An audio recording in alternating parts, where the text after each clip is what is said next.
Welcome to Keiser Voices, the story of success, brought to you by Keiser University Graduate School, here where the academic world meets personal triumph. Join us today as we dive into the captivating tales of success. Welcome back to another amazing episode of Keiser Voices. This month we had a lot of guests internationally and from Keiser University as well.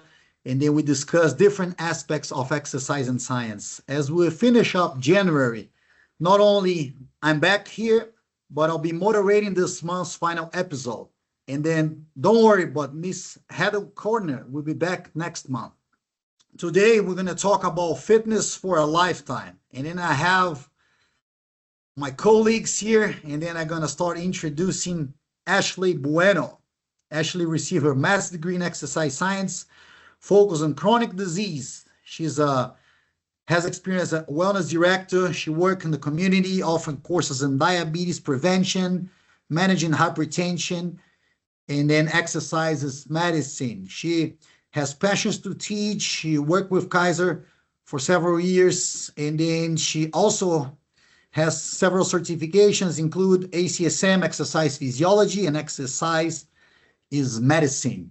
Thank you for being here, Ashleigh. We're going to have now, I'm going to introduce another colleague, Michael Woodall. Has more than 10 years of experience as a pediatric exercise physiologist, personal trainer, also specialized in children with weight management, obesity, exercise for the whole family. Throughout his career, he worked in the special populations, obesity, metabolic syndrome, and etc. He also featured podcasts, blogs, educational speakers, and then has also several certifications. So thank you for being here, Michael. And then last but not least, Joseph Fiorina. Joseph is an exercise and sports medicine professional with a background in competitive athletics. He's a certified athletic trainer with more than 10 years of experience in the performance medicine in the NCAA level, as well as certified strength and conditioning coach. He has bachelor's, master, and doctoral degrees in athletic training and also MBA in healthcare administration. He has several certifications, including certified athletic trainer, certified strength and conditioning specialist, certified health coach, corrective exercise specialist, and performance enhancement specialist. Thank you so much for joining me today. If you guys don't know, I'm the program director for exercise and sports science in the master's degree, great program. And then I also work in the Keiser since 2015. That's why I'm a colleague with these great people that are here today with me. Today, we're going to be talking about fitness for a lifetime. This is a topic that's very important nowadays. And we're going to start with Michael, and then I have a question for you. When should fitness become part of a child's life and why? Well, thank you, Stefan, for having me on. So I have many years working as a pediatric exercise physiologist, and it is in the context of primarily children that are wanting to better learn how to manage their weight. And really our focus was getting them to be the whole family, to be more active. I focused, of course, just on the exercise stuff. But we would see as young as 2 years of age. Now, of course, I didn't work directly with the 2-year-olds, but we would educate the parents on really what to expect as the years went on. So really, there isn't too young of an age. At really young ages, we really just want to ensure that children are moving. So you can talk to just about any parent, and the vast majority of them are going to tell you that their child has no trouble with that. They're constantly exploring and constantly moving, so it's usually not a concern. So for those, it's really just, if it seems like it's a concern, then maybe it's something that needs to be addressed. Now, as they get older, they have recommendations for 5 years of age and up. 3 to 5, up to 5 years is really just emphasis on movement. They want 3 hours of exercise every day. So that number freaks people out. It's like, whoa, I'm supposed to, as a parent, try to figure out how that they're getting 3 hours of exercise.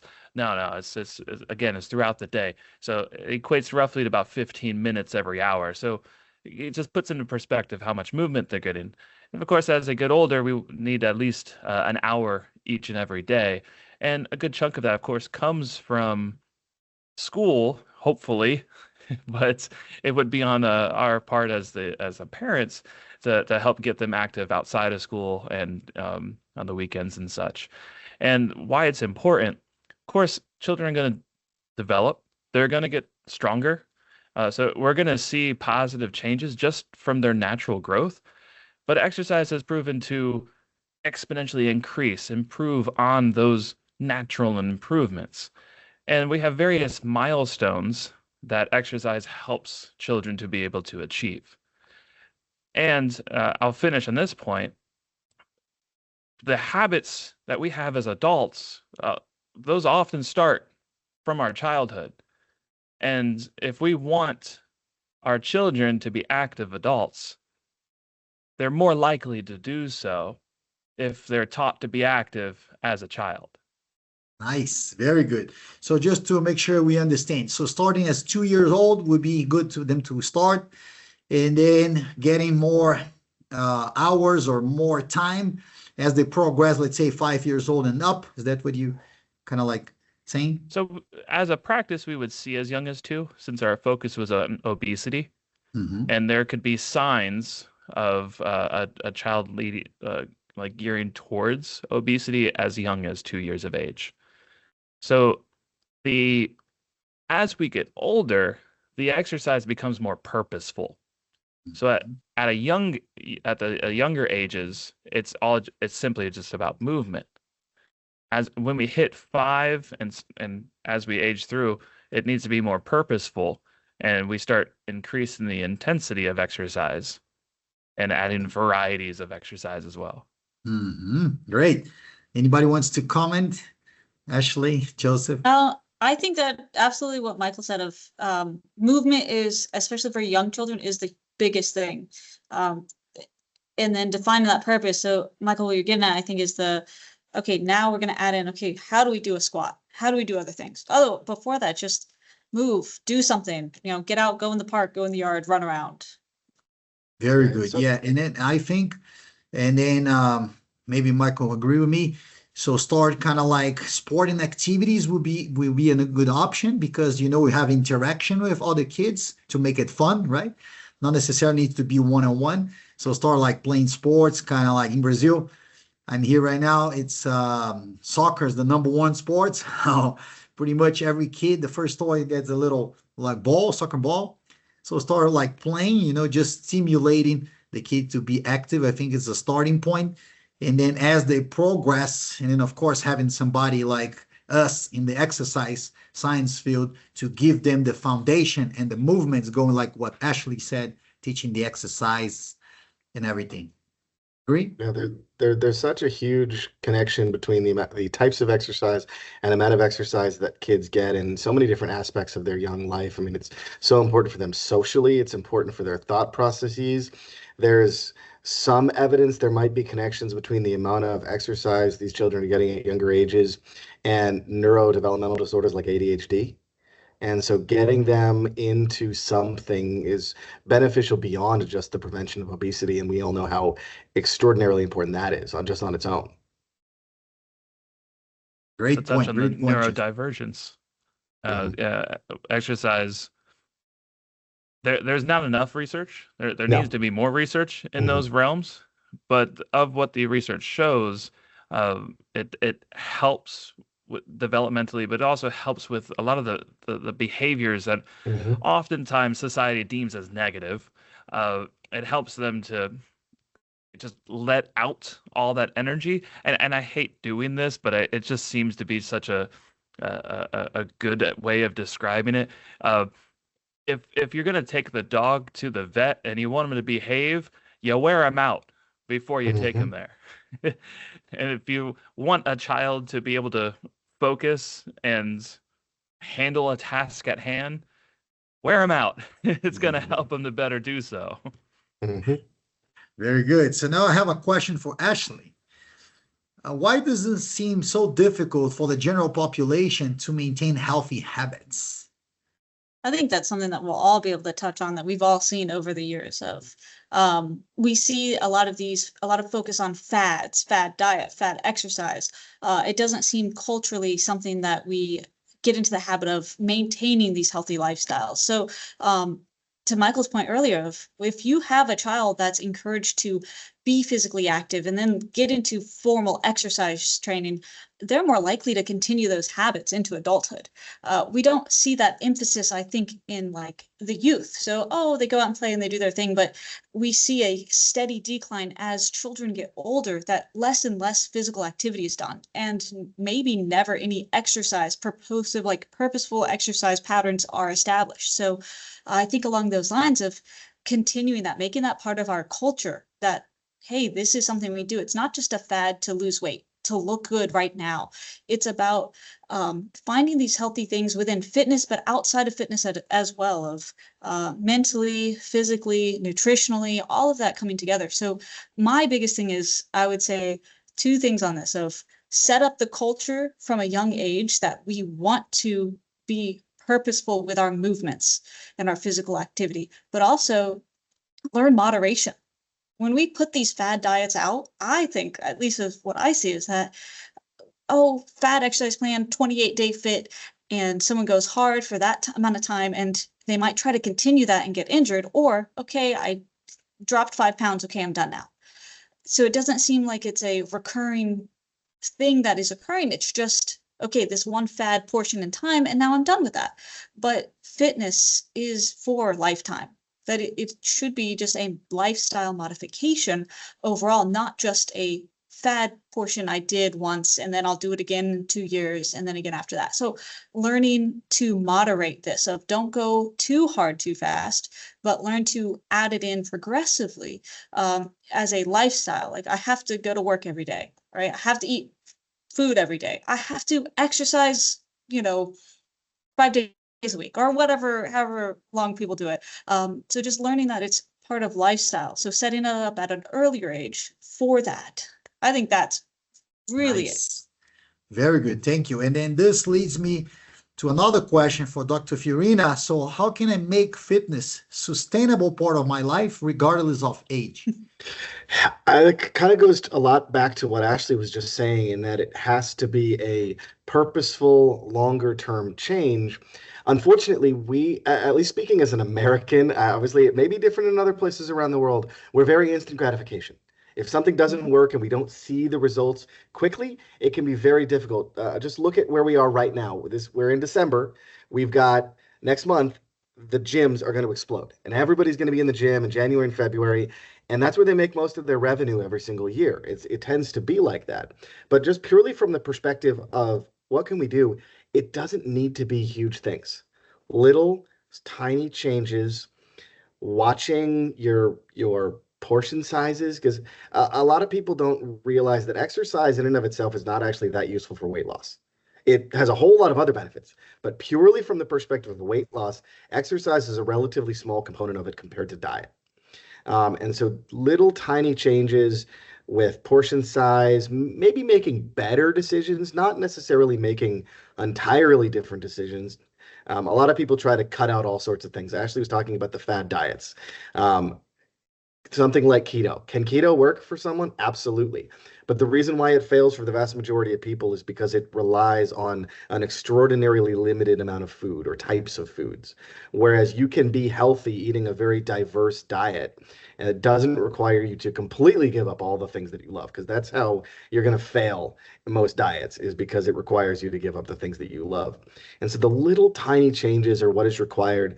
And there's also a lot of smaller things that people don't think about, like their sleep habits.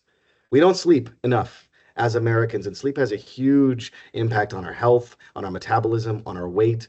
Our stress is important. Our relaxation is important. There's a lot of things to consider beyond just the big wholesale changes. And while sometimes that is necessary, it's the little things that just add up over the course of time. Because just think about weight gain.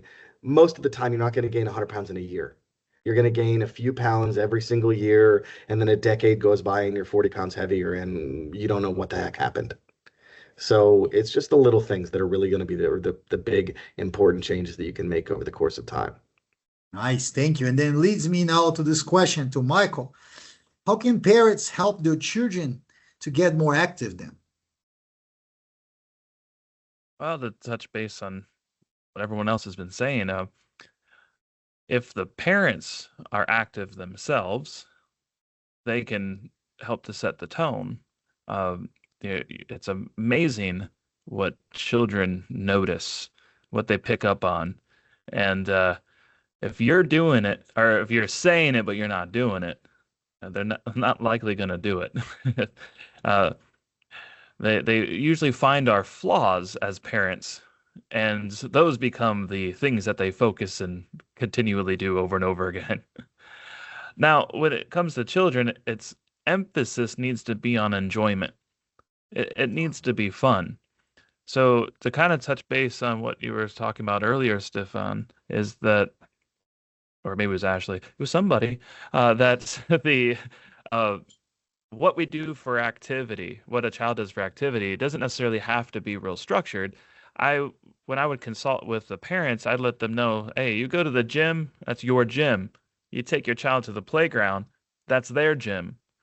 If they're using all the playground equipment the way it was designed to be, climbing, jumping, running around and chasing each other, that's going to be cardiovascular, that's going to be bone strengthening, that's going to be muscle strengthening, it's going to help them develop developmentally. And then as they get older and more mature, they may be more interested in doing something more structured, but you got to feel the child out. You have to see what it is that they enjoy doing and hone in on that. And sometimes that's not what you enjoy doing. So if you want them to come into your world, you're going to have to join them in theirs too. Mm-hmm. Great. And then this leads to me this question to Ashleigh. So how can the general population overcome now this barrier? I think that comes back to this cultural thing of learning and learning like the moderation piece. It doesn't have to be everything all at once. Stefan, I think, Joseph, you were saying the kind of piecing it together. So small bits at a time. So if we can learn to not have to rely on, as you said earlier, that instant gratification, but understanding that fitness is for a lifetime. And that's what we're talking about here. It's not just right now, it's over time. So learning that it's not instant gratification, it's long-term like fitness for health, not just, okay, I want to be strong right now. I want to get a 1 rep max. I want to lose a bunch of weight. No, I want to changing our cultural mindset to, I want to be able to move. I want to be able to live a long life where I can actually be independent. And I don't think we have that focus a lot. So I think just in general learning, like if you add in a 10-minute walk one time this week, more than what you've done prior, like that is fitness. You are trending towards trying to make fitness part of your lifestyle rather than just, again, something small for a short amount of time. It doesn't have to be a lot, small increments. So learning moderation and getting past that instant gratification, I think. Nice. Yeah, just so you guys know, we recorded another episode and then we talked exactly about that.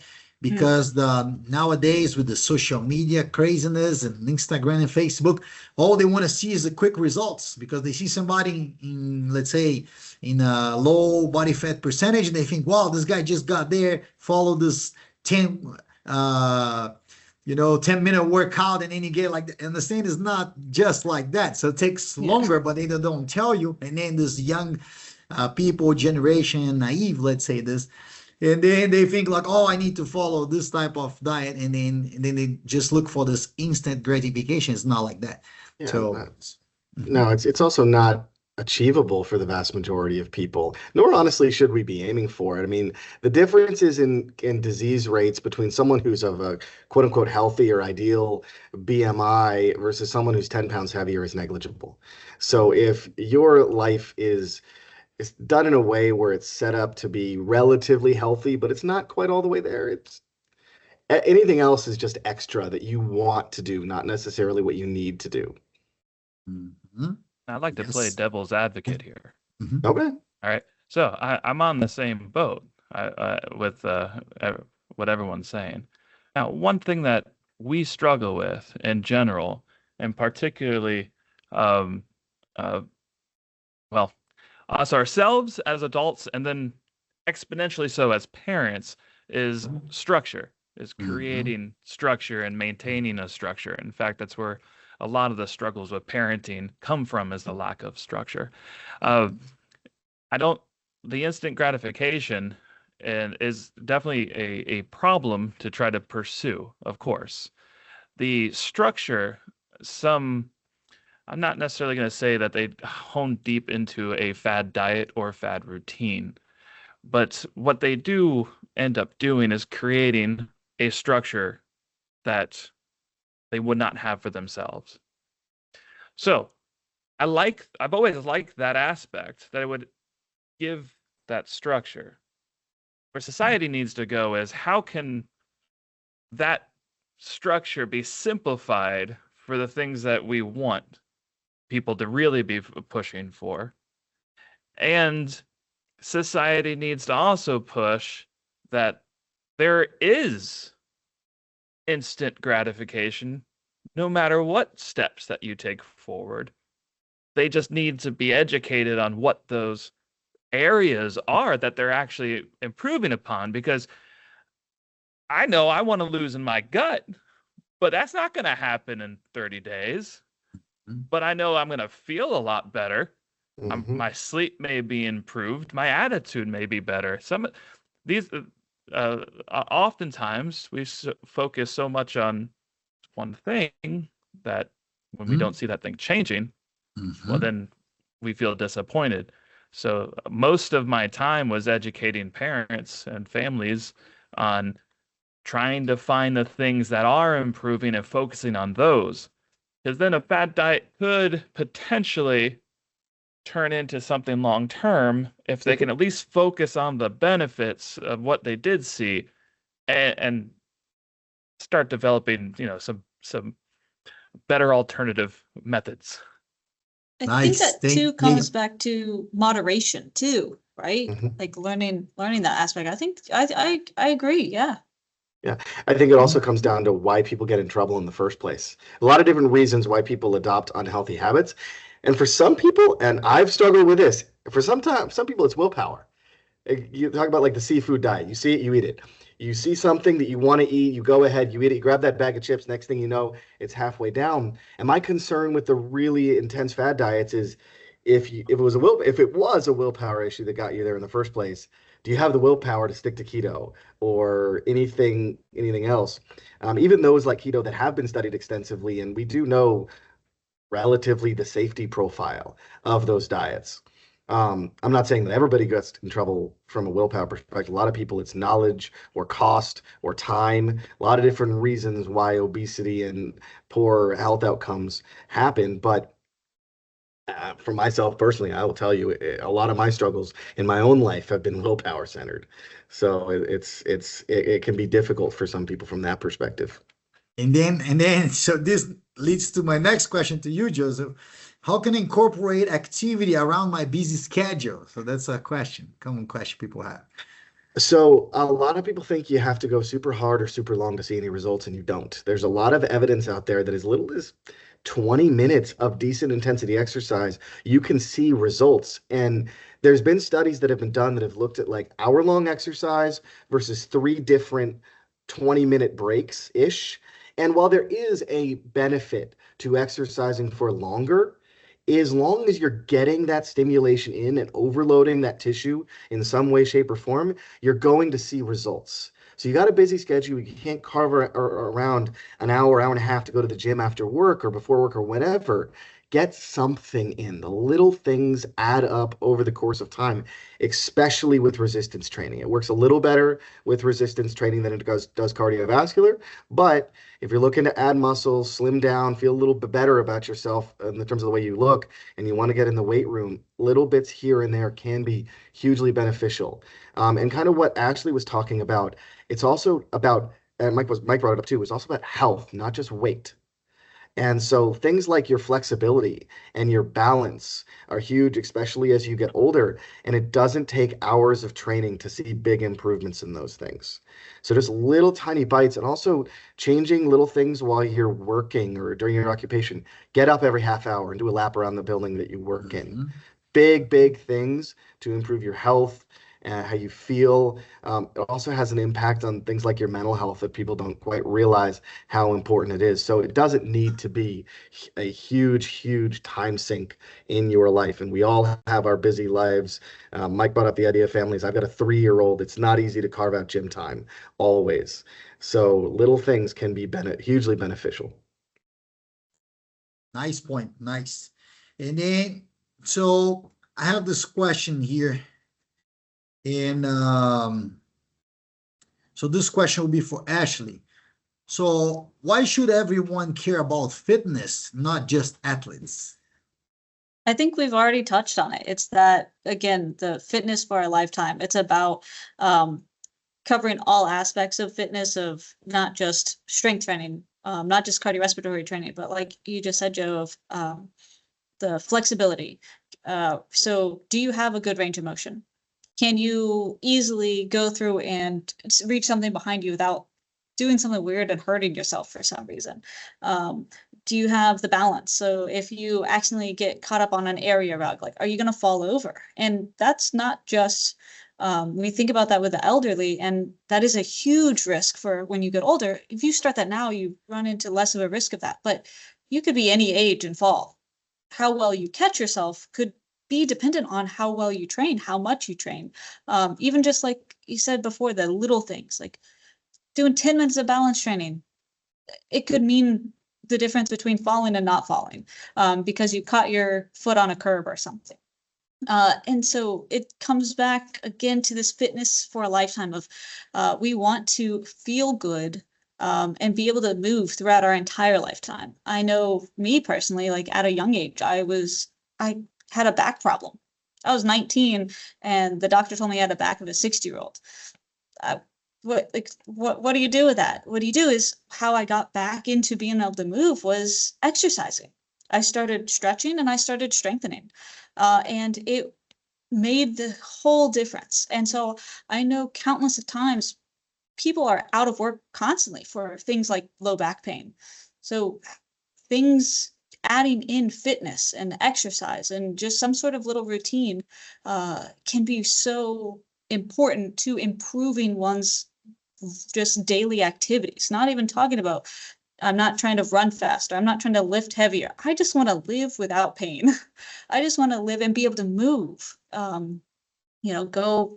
I don't have a kid, but my nephew is just about 3, and I want to run around the park with him and not feel like I can't keep up.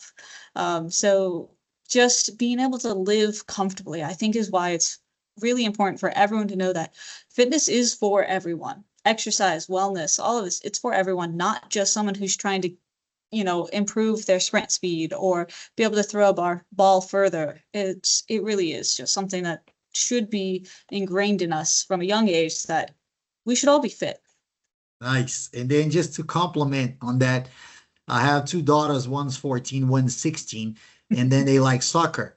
So knowing that I love resistance training and talk in the other episode, but to incorporate the cardiorespiratory into my routine, what I did, they like soccer, so they play Wednesday and Friday in this school in Orlando, soccer school. And then right after that, we have a time there we designated, so we're kind of like, we rent the field, and then all the parents come and then play with the kids. So it's kind of like the time that I get my cardio with the kids. So we have kind of like a little family time between friends, and the parents also enjoy. And then this leads to the question that I asked for Michael. So how to incorporate technology, and then I'll talk on that too, to be used for exercise or to track progress and so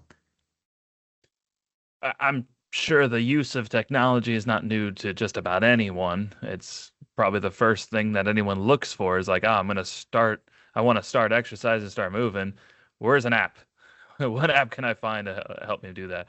And just about everyone has some sort of activity tracker now. I mean, the digital watches are so common.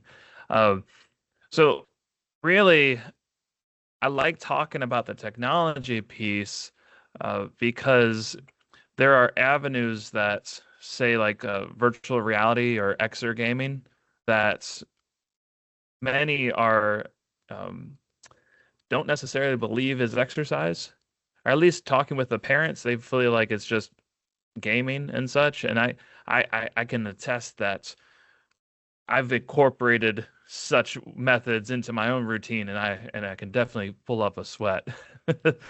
Um, so virtual reality, exercise focused games, which is I mentioned the term earlier, is XR gaming, is with that category, is a great way to get really just about anyone that doesn't like traditional exercise or just needs something that's quick indoors in an isolated space, or just the structure. A fun way to provide structure is great. Outside of that, of course, you can use activity trackers, and I will also play on the other side of that, though, is relying too heavily on technology can actually be detrimental. Because I'm sure each of you have had an alarm go off that you set for some sort of habit you wanted to create, and maybe initially it started working, but then you started ignoring it. It wasn't as effective. So the way that it's often used can be a good starting point, but then we need to transition to more kind of structured ways, other alternatives to keep us motivated.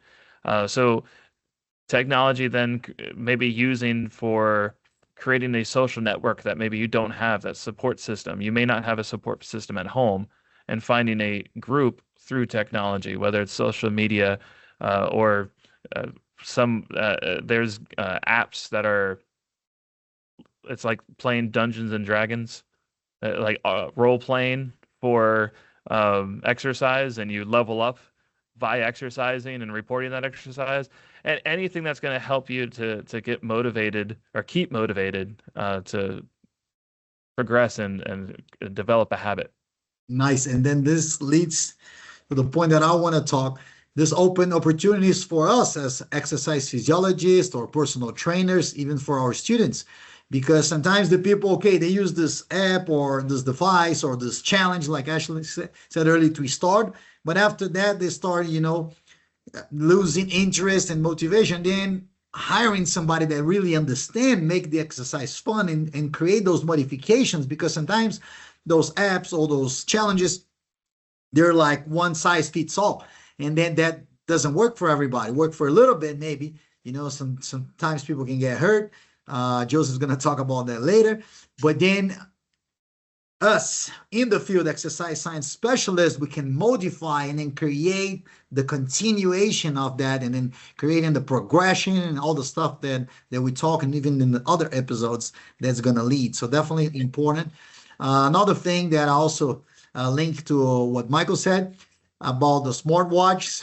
With me, like sometimes I bring to the soccer that I just mentioned, and then sometimes like I burn like 1,000 calories, and it's like, oh my God, sometimes to the point that I don't wear anymore because my heart rate gets so high that I keep looking and say, oh man, this is not good. So there's good and bad on the technology. So now kind of like I know my limitations, and then I just go there, and then incorporating that into the lifestyle definitely make more achievable, and then having fun in the process too. So creating kind of like a game, and you have your kids or your friends make a difference. And then again, having us as a personal trainer, I create many good friends that I start coaching then as a personal trainer, and then we have more than 10-15 years of friendship because of this, because you have kind of like a training partner that helps you and then lead you into this process. So that's why it's a good field. And I made a quick search today, We have in the United States more than 1,000 jobs available, either in the exercise physiologist or as a personal trainer, and then jobs that are paying more than $35 per hour. So that's definitely a market there. So, and then you guys know, I still involved in the undergrad, and then we offer associate degree, bachelor's degree, and master's degree in exercise and sports science. So definitely a good field. If you listen to us, this is you can make a career. We are here because of that. So I'm gonna move to this other topic, to Joseph now. So Joseph, talk to us, please. What happens as you get older? How do you recover? And then what are anything like medical care that you need in that line, please? Well, recovering as an individual when you're starting to get older isn't really that much different than what it was when you were younger. It's just a little more intensive, and you got to be a little more proactive about it. The same things you do after a soccer practice when you're 20, you do after a session when you're 40, 45, 50. But you got to make sure you're not skipping around on the little bit of stretching that you have to do, the foam rolling and other types of myofascial release. And also just, again, kind of what we talked about earlier a little bit, the other recovery aspects, your sleep, your nutrition, your hydration, making sure that we're not overly reliant on substances to keep us going. I mean, how much caffeine do we consume on a regular basis can be a major issue for some people in certain situations. And as far as the medical care, the easiest way to think about it, and I know it can be difficult for a lot of people because we're stubborn, is it is much easier to deal with something in a preventative manner or early on in its time than to wait too long. I mean, you read my bio earlier. I spent 10 years as a college athletic trainer, and I cringed every time someone would come in with a tendonitis that they said had been bothering them for 2 weeks and didn't come in to get treatment. It's a lot more complex to deal with it if you wait an elongated period of time. And that just leads to more time out of activity, more side effects from medications and treatments that you have to get. And so it can become very difficult.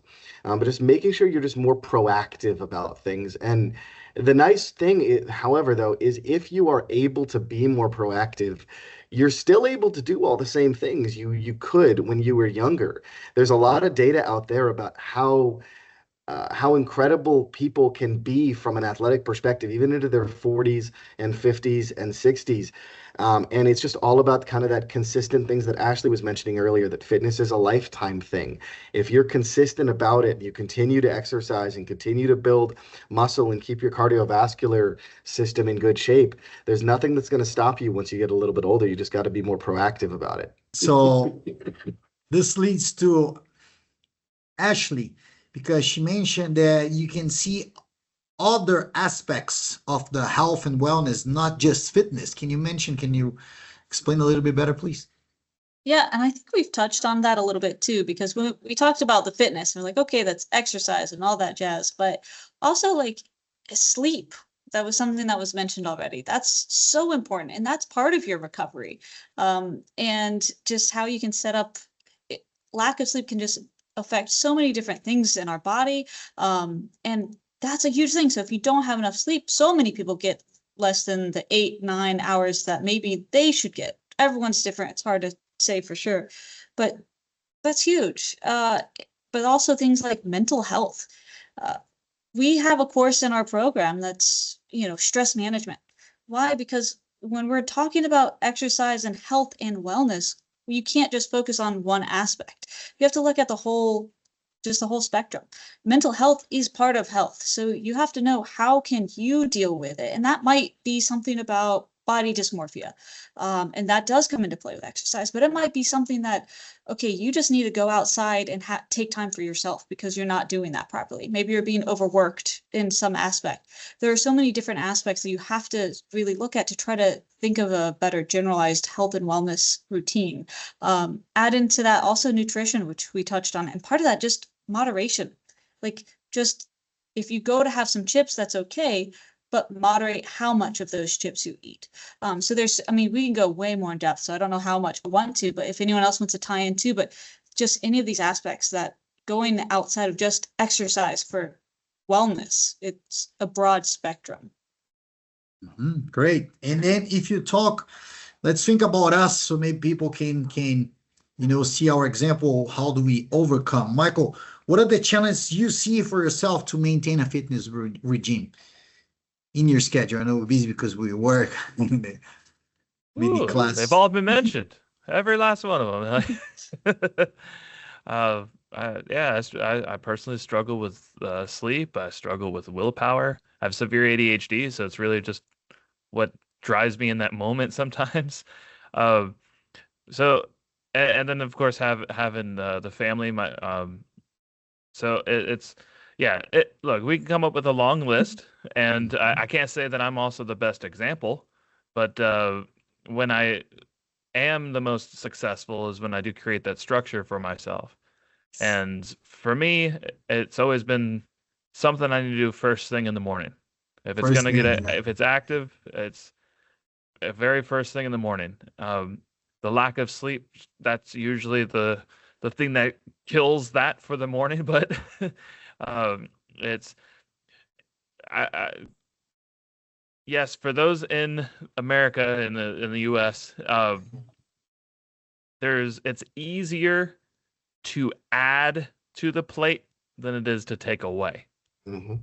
It's so much easier to add to it. People are more willing to add than they are to take something away from their day-to-day living routine. For me, I know that is also the case. So if I do it first thing in the morning, there's nothing else that's likely going to get in the way. Yes, it's a good idea. I really like that. I did my workout this morning, to be honest. And then this week that I'm here in Brazil, I tried to.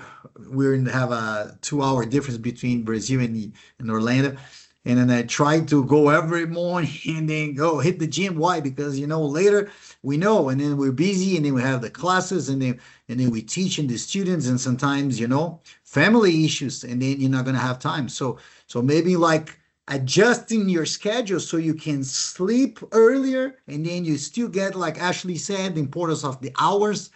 And then I remember, Ashleigh, when I taught, first time that I taught stress management, I love that class. This was like 2015 or 16.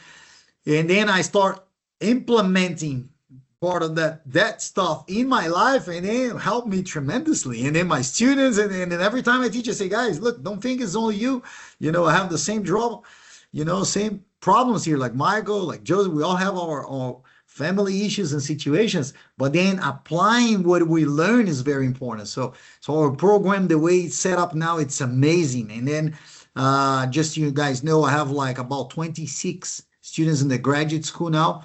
And then I believe 4 or 5 are from Keiser, so alumni from Keiser. And then they're some of the best students that I have, because our program now is so good with all those years and those changes that we made through all those years, that we have a solid program. And then they have classes like this, nutrition and then stress management, and then all that stuff that brings into the program. And then they're like more prepared, some of the students. And then I remember, because even my bachelor's degree that I went to one of the largest universities in Brazil, UFPR, I didn't have stress management class. And then if I had back in the days, it would help me 20 years in my life that I need to make changes now as an adult. So definitely sleep, it's very important, and put in the schedule so I adjust the hours. Okay, guys. So, and then it's a struggle when you have kids, and now my kids, they're homeschool.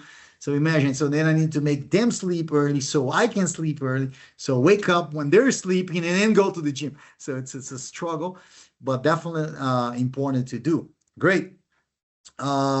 Also, you can track progress, and then this is important because we're talking here like fitness for a lifetime. And then Joseph said very important. So sometimes you think of exercise just to lose weight, but it's not the case. So there's other indicators. And then one thing that I do and recommend to my clients is to do at least once a year your blood work.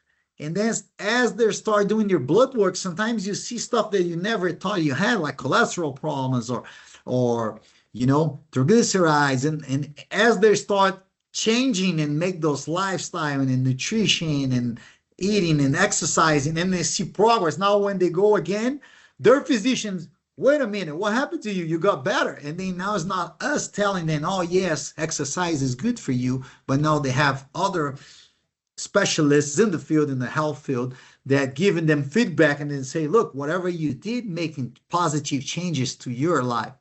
So this is definitely important for fitness for a lifetime that we're talking here. Great. Now I have a part here. We're getting towards the end. This part, I love it. It's called Against the Wall. So I'm going to put you against the wall, and then you got to try to answer quick. Okay, don't think it too much. Joseph, if you need to pick, watch a movie or go to a game, what do you pick? Oh, I mean, I'll be honest. If I'm going to pick something, it's going to be go to a game, just because it's something a little bit different. I can watch a movie whenever I want. Yeah, if I can. I don't go to a whole lot of sporting events. Just I'm a little away from the major cities where we are now. So definitely, I'd choose go to a game. Nice. Ashleigh? Go to a game. Yeah, Go to a we've got a lot of game. things in Jacksonville. It's more stimulating, more fun. Go out, do stuff. I agree. Michael? I don't know. I'm an in-body. If I'm going by myself, then maybe a game. But I don't know. I think it just seems easier and more relaxing mentally for me if I just don't have to go anywhere. Okay. What do you like the best or the most, Joseph? Resistance training or aerobic training? Resistance training, no question. I'm not a huge cardio person myself. Don't get me wrong. It's hugely valuable. We need to do it, but I'm generally a more fan of resistance training. I think it's a little more fun for me personally, and I think in the long run, just for what I need, it's probably going to be a better deal. So I lift on a fairly regular basis, but cardio is probably a little lacking compared to where it needs to be. Nice. Ashleigh? It's hard. I like if I'm in the gym, resistance training, but I want to go kayaking. I want to go biking. I want to Wow. go trail hiking stuff. So it's a toss up. It depends on the environment. Nice. Michael?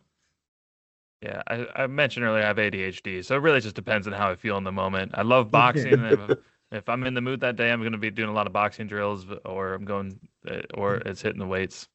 Very good. Fair enough. I'm like Joseph. I like resistance training. One more thing that you mentioned early. During the pandemic, when we got all those lockdowns, I got those video games for my kids, and then I had a bunch of fun, using the virtual reality activity games, and then we danced, we did a bunch of stuff, and then I measured the caloric expenditure, and then definitely something that you can incorporate. It's not something just to have a variety. And we pretty much, like, I'm now in Brazil, but you guys in Florida. So Florida, the weather allows us to go more, like, actually explore the nature. So this is definitely good. I try to, tell my students and make an example, and then take my kids to the parks and enjoy the nature, go to the beach, even for a walk. So if you're in the south of the United States, definitely enjoy the weather, because up north is a little hard. I lived in Moscow for many years. I hate the snow, and it was super tough when it's cold for you to go outside and then do stuff. So definitely use that as in your favor. Very good. Joseph, what's your favorite sport? Quick. Favorite sport to play or favorite sport to watch? To either or. What do you? You'll appreciate this. I'd say the vast majority of what I watch these days is combat sports, so MMA, boxing, jiu-jitsu, whatever, something in that nature. Just because I like the competition behind it. But as far as across my life, baseball has always been the sport, no question. Wow, nice. Ashleigh? Play softball. That would be to play. To watch, lately, I would say hockey, just because we have a minor league team here in Jacksonville, and I've been watching them a lot, and I've been enjoying it. Nice. And Michael? I'll be that oddball. Skateboarding. Skateboarding. Whether it's Nice. to watch or play or do. That's great. Nice. Very good. Yes. So I like many sports. Now I've been playing soccer more for kind of like to get the cardio, like Joseph said, because the resistance training is kind of natural. I go and do my resistance training anytime. But then incorporating soccer and get my family, so create kind of this example for them. So this is important. And then leads to what we talk, because we're trying to create fitness for a lifetime. So I cannot tell my kids, yeah, go do exercise, and then I sit and watch a movie. It's gonna be bad. Understand? It's not the example I want to create for them. So definitely important. Very good. So now I need you to finish. I'm gonna start with Michael. One more thing. What was the hardest? Because remember, this is gonna be in the graduate school. So what is the hardest time or hardest thing that you think the graduate school students will encounter? If you remember from your experience, what do you think is one of the hardest parts in the graduate school, master degree especially? Do you mean in our program or just maintaining fitness? No. I mean, like as a graduate student. So because this is for the whole graduate school. So let me rephrase. Pause this. Michael, for our graduate school or graduate students that are going to listen to us, what do you think is the hardest challenging for them to finish their degrees, to go into the master's degree, and to finish, to complete their program? What do you think? And then what would be some ideas that you can share, please? I think, this is my personal perspective of it, I feel like we at Keiser, at least for the undergraduate, we try really hard to be hands-on. We want to get our hands dirty and get people feeling real comfortable doing things, because that's what we're going to be doing that in the field. So although I don't feel like this was a problem for me personally, because I have always felt pretty comfortable with writing, but I think the amount of writing exponentially increases for the graduate at the graduate level and up. So I feel, for some that's going to be an easy thing, relatively speaking, but for others that might be one of the hardest adjustments, is switching over to being able to write and really quickly put their thoughts to paper without using AI. Yes, that's the newest challenge. Very good. For you, Joseph? So I would say when you think about like typical master's education, you dig so much into the theory, the harder science, that it's about applying it. Because unless you're going to go the PhD route and dedicate your life to research, it's not that useful to learn the theory if you can't actively put it hands-on, like Mike was saying, and use it with a patient. So finding a way to make sure that what you're learning is applicable. And then a separate thing that some of them might deal with, a lot of people that are going back for their master's degree are going back after a period of time. And teaching yourself how to be a student again is a challenge, especially in an online environment where it really comes down to, do you have the willpower and the motivation to sit there and take the time to do the work? I think is a big challenge for a lot of students. Nice. Ashleigh? I would say time management. Most people getting their master's degrees, I think at least, have jobs and maybe families, like you said, of going back to school. So I know that me personally, I had to learn, I worked a couple jobs when I was getting my master's degree, so I had to learn that time management and fit in exercise, extra stress on that time management. So really learn how to manipulate your schedule to make it work for you. Nice. All right. And then this comes to the end. So now, Michael, finish with some motivation words for our students, please. Ooh, why you put me on a spot like that? Look, have fun with it. Our field is supposed to be fun. You're going to be working in an area that is fun. There's nothing more enjoyable than helping people to better their lives, whether it's through performance or health or what have you. So don't overly stress about it. It should be fun, and don't feel don't set the bar so high. We have so many different directions, so many different pathways. You are not supposed to be the expert on everything. There is so many things that I know that I am not the expert in, and I don't try to claim to be. So find your passion and stick with that, and you're going to really enjoy this as a career. Nice. Joseph? Yeah, kind of what Mike was saying a little bit. Just remember that for all the challenges, for all the hard work that you're having to do, really with, regardless of what you do with the degree, because it's so broad, you can do so many different things. You are being trained and you are doing work in a way that's going to leave your community and your world in better shape than it was when you started.